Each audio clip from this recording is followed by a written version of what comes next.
എന്റെ സംഘി സുഹൃത്തുക്കൾക്ക് എന്നത്തെയും പോലെ ഇന്നും 1500 കോടി ധ്വജപ്രണാമങ്ങൾ. എന്റെ സുഹൃത്തുക്കളെ, നമ്മളെ അവസ്ഥ വീണ്ടും വീണ്ടും പരിതാപകരമായ അവസ്ഥയിലേക്ക് തന്നെയാണ് പോകുന്നത്. നമ്മളിപ്പോൾ പുതിയതായിട്ട് പാലക്കാട് മണ്ഡലത്തിൽ കൊണ്ടുവന്ന ജിമ്മൻ, മൊണ്ണ ജിമ്മൻ പ്രശാന്ത് ശിവൻ, ഓനെ കൊണ്ട് എന്തൊരു കഷ്ടാന്ന് നിങ്ങൾക്ക് മനസ്സിലാകുന്നുണ്ട്? ഓൻ ഉദ്ദേശിക്കുന്നത് മാസാണെങ്കിൽ വെറും മാസായെന്ന്. ഓൻ ഓരോ ദിവസവും മാസമായിട്ട് പത്രസമ്മേളനം വിളിക്കും. എന്നിട്ട് ഓൻ ഓരോ മറുപടി, ഓരോ ചോദ്യങ്ങൾ ചോദിക്കുമ്പോൾ ഓൻ്റെ മനസ്സിൽ തന്നെ പറയും മാസടാ മാസടാ മാസട. നമ്മൾ സംഖ്യയൊക്കെ തന്നെ അത് കേൾക്കുമ്പോൾ എത്രമാത്രം പൊട്ടത്തരവും പറയുന്നത് മനസ്സിലാകുന്നില്ലേ? പക്ഷെ ആ ഊളക്ക് മനസ്സിലാകുന്നില്ല. എപ്പോഴും ഓൻ്റെ മനസ്സിൽ ഓരോ ഡയലോഗ് പറഞ്ഞു കഴിഞ്ഞപ്പോൾ മാസടാ മാസട. ആ വേട്ടാവളിയിൽ ഇന്നും പത്രസമ്മേളനം വിളിച്ച് ഇന്നും മാസാകാൻ നോക്കി. ആസാവുക മാത്രമല്ല സുഹൃത്തുക്കളെ, നമ്മളെ ദണ്ഡപ്രയോഗവും നമ്മളെ ശാഖയടക്കം നാറ്റിച്ചു വിട്ടാവും. നമുക്കിന്ന് ആദ്യം ഓൻ്റെ പത്രസമ്മേളനത്തിലെ കുറച്ച് ഭാഗങ്ങൾ കാണാം. വരും. അല്ല, ദണ്ഡ എടുത്തു വെച്ചു എന്നുള്ളത് എന്തിനുള്ളതാണ്? ദണ്ഡ എന്തിനുള്ളതാണ്? ദണ്ഡ എന്തിനുള്ളതാണ്?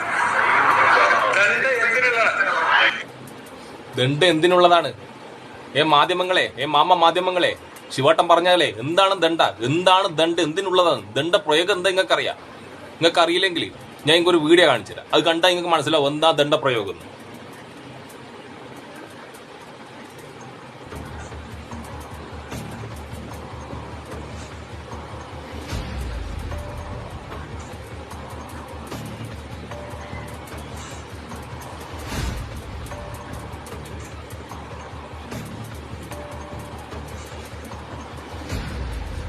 ഇത് കുറച്ച് ദിവസം മുന്നേ ഉള്ള ദണ്ഡപ്രയോഗമാണ്.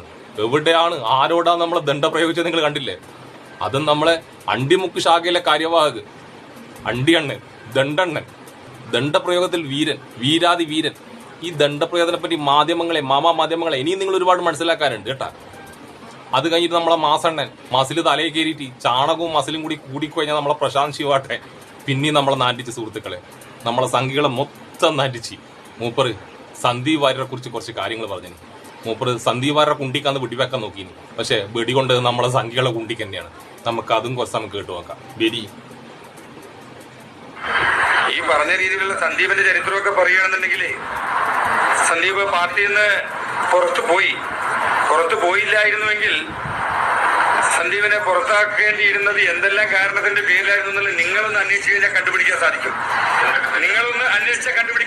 എന്തൊക്കെയാണ് കഥകൾ എന്നുള്ളത് നിങ്ങൾ എല്ലാവരും മാധ്യമ പ്രവർത്തകരാണ്.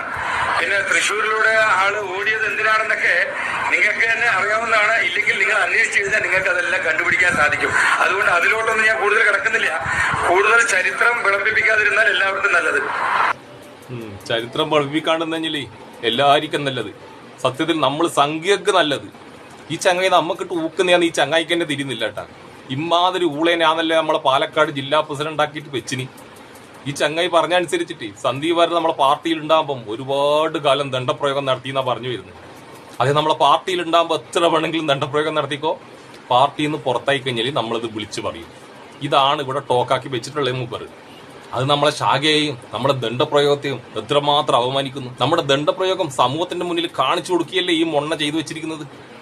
സുഹൃത്തുക്കളെ, വളരെ ദുഃഖകരമായ അവസ്ഥയിലാണ് നമ്മൾ പോകുന്നത്. നാളെ പ്രത്യേകിച്ച് ദുഃഖവെള്ളിയാണ്. ഉത്തരേന്ത്യക്കാനാണെങ്കിൽ ഏതെങ്കിലും ക്രിസ്ത്യൻ പള്ളിയിലോ ഏതെങ്കിലും പള്ളിയിൽ വെച്ചെങ്കിലും കൈവച്ചിട്ട് സമാധാനിക്കുകയാണ്. പക്ഷെ ഇതിപ്പം കേരള ഇപ്പില്ലേ, അത് നടക്കൂലല്ലോ. ഒരു കാര്യം ചെയ്യും, നമ്മളെ സുരേഷ് അണ്ണാണ് പറഞ്ഞിട്ട് നാളെ ദുഃഖവെള്ളിയാഴ്ച ഏതെങ്കിലും ക്രിസ്ത്യൻ പള്ളിയിൽ മുക്കിന്റെയോ ഇരുമ്പിന്റെയോ ഒരു കുരിശെല്ലാം കൊടുക്കാൻ പറ. അങ്ങനെയെങ്കിൽ നമുക്ക് കുറച്ച് സമാധാനിക്കാം. വേറെ രക്ഷയില്ല. മാസണ്ണൻ മസിലും ചാണകവും ഒരുമിച്ച് തലയിൽ കയറിയ ഒരു മനുഷ്യൻ, ഇവനെ കൊണ്ട് ഒരു രക്ഷയില്ല നമ്മൾ സംഖ്യക്ക്. ഇനി ഇവൻ അടുത്ത വാർത്താ സമ്മേളനം എപ്പോ നടത്തുന്നത് നോക്ക്, അന്നും നമുക്ക് സ്വന്തം കുണ്ടിക്ക് തന്നെ വെടിയായിരിക്കും. എന്നാ പിന്നെ ശരി സംഖ്യകളെ, ജയ് ദണ്ഡപ്രയോഗം.